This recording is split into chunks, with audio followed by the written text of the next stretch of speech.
Hey everyone, I'm Kristen, the cross-stitching runner, and welcome to a Flosstube Extra. This particular episode is all about my learning experience of being a designer, especially in conjunction with one of the free charts that I've made available for everyone via the Hot Cross Stitching website called I Count My Lucky Stars. So this is the digital edition of the chart, and I've mucked up.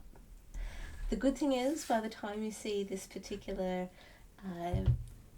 extra episode, I'll have updated the chart, and if by chance you've already downloaded the chart and it's just not quite working for you, definitely send me an email via the email address that's in the description box below, which is the email address for Hot Cross Stitching, and I'll send you through the updated PDF chart.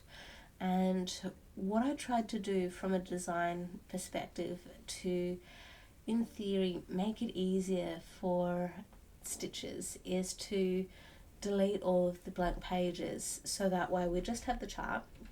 And my theory was that by removing the blank pages, that it would make it easier for us to then find the center of the chart or start stitching somewhere that is easiest for you as a stitcher.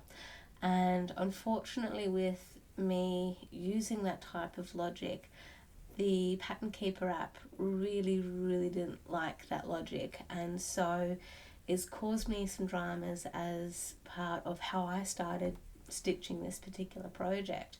And so I'll just show you what's going on. So I decided to start stitching it on this DMC 14 count fabric that I'd purchased from a shop at the South Coast a few months ago, and this particular fabric is printed on the front, so the colours that we're seeing here is printed on the front and it's just white on the back. So using Pattern Keeper, where we see the comma here, that's roughly where the centre of the chart is, based upon the I guess the pages that I had cancelled just to try and leave the actual stitching area, the chart. And also, with this being 14 count fabric, there's no way on earth I'm going to be able to fit all the chart in, but that's something we'll talk about just a little bit later. What my aim for this project so far is to also update this section of the letter A and these two sections of the letter D, because I'm not happy with how that's been charted, and that's something that I'm aiming to update. So the floss that I'm using for the letters is a Cottage Garden Threads colour called Sherbet, and I thought that if I had been able to fit all of the chart onto this particular fabric, that the border that we see on the chart, so like I guess the circles and such that we're seeing here, my logic is that I'd be able to use a couple of DMC threads that I have about 5 copies of, so to speak. So the DMC thread of 3760, I have 5 skeins of this, including the one that is in my hand.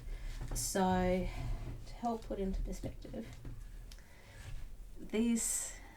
I've got 5 of these. So considering how much stitching there'd be for the border, I definitely have enough. And what my aim would be is to use the dark blue for, I guess, one part, I guess because there's ultimately two circles here. So the aim would be to use, I guess, the dark blue perhaps for the outer circle, and then the lighter blue, which was the DMC 828.